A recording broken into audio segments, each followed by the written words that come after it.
traumatizing business in California. I'm Gary, an entrepreneur who lives in Birmingham. It goes back to 2019 when I had a business meeting in California. I booked my flights, but the real headache was to book a nice place to crash during my 3-day stay. One of my colleagues told me about Airbnb, so as I checked their site, I saw a 5-star hotel in California giving 30% off. From a businessman's perspective, it became a must-have deal for me, so I booked a suite without doing any research. In the 3rd week of July, I left for California. After reaching the airport, I booked a cab and reached the hotel. The receptionist took me to my room. It was a full-sized suite, excellently furnished with a total luxurious experience. Everything looked new, like it's barely been used before. I was so glad that I got this for such a low price. I rested a bit and left for the meeting. It went well, and I came back around 7 in the evening. I ordered my meal and thought of going for a shower. But when I started looking for my bag, it wasn't in the cupboard. I got a bit worried about where it could be. Suddenly, I heard a voice coming from the bottom of the bed. As I bent to have a better look at it, there was nothing noisy, but my bag was there. I thought that I might have just left it there. As it was an exhausting day, I didn't think too much about it and went to sleep after having the meal. Next morning, as I woke up, I washed my face and went for breakfast. As I came back, the tap was running at its fullest, but I remember turning it off. This was the time when I got a bit worried, but the worst I could imagine was that there's someone else who's got access to this suite, but it was something way worse than that. Anyways, I didn't have much time to waste over it, so I went out to see my business. I came back late after having dinner, and that traumatic night had begun already. As I went to sleep, I heard some creepy noises coming from the hallway. As it kept disturbing me constantly, I opened the door, but there was nothing. As I came back, the noise resumed after a while. I thought I'm hallucinating because of the tiredness, so I just preferred to wash my face. As I went into the washroom and turned the tap on, instead of water coming out of it, there was dark, thick, red-colored fluid, most probably blood. I screamed hard and rushed outside and was stopped by the receptionist. After seeing me panting and covered in sweat, he asked me if I was all right. I said, "Nothing's wrong, just brought my luggage and came back home."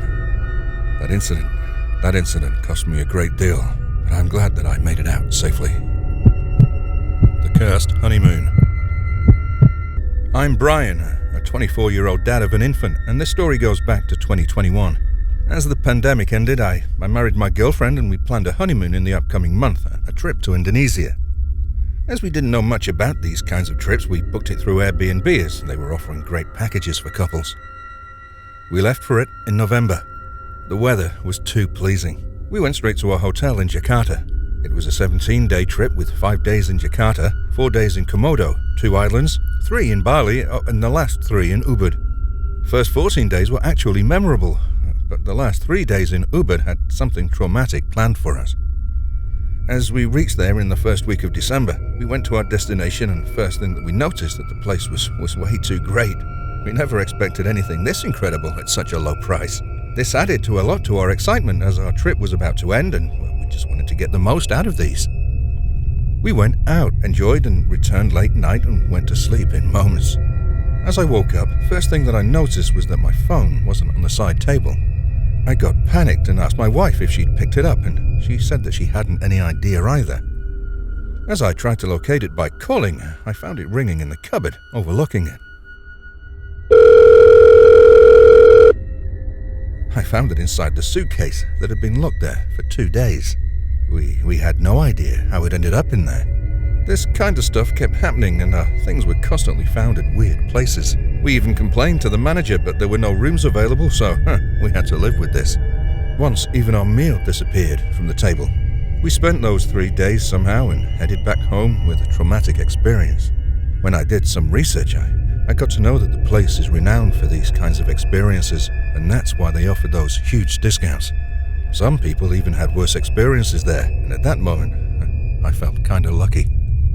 I reported it to Airbnb, and the hotel was removed straight away, and they took care of it in a great way. After graduation trauma.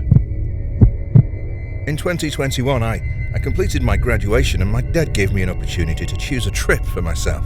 As I was very fascinated by the Middle Eastern beauty, I chose to go to Oman. As the lockdown restrictions were just taken off and people weren't much willing to travel, there were some great discounts on the residency bookings, so I made up my mind to go for Airbnb as my booking partner.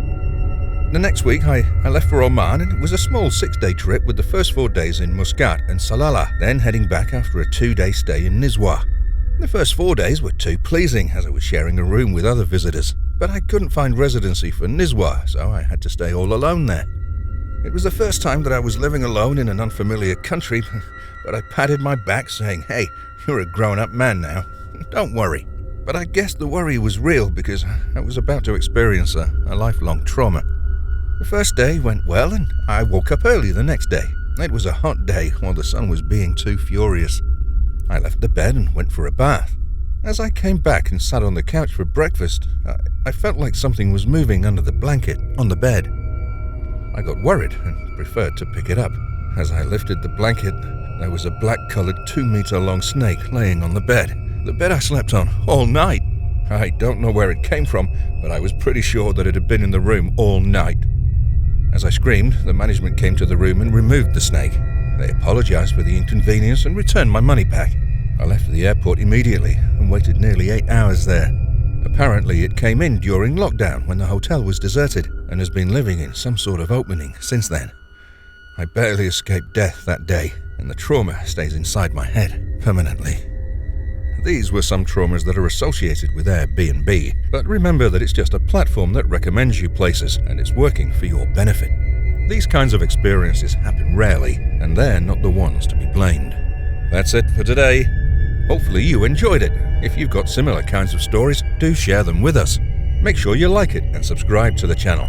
Do click the bell icon to get the notifications of latest updates. It's time to say goodbye. I'll be back soon with more interesting stories.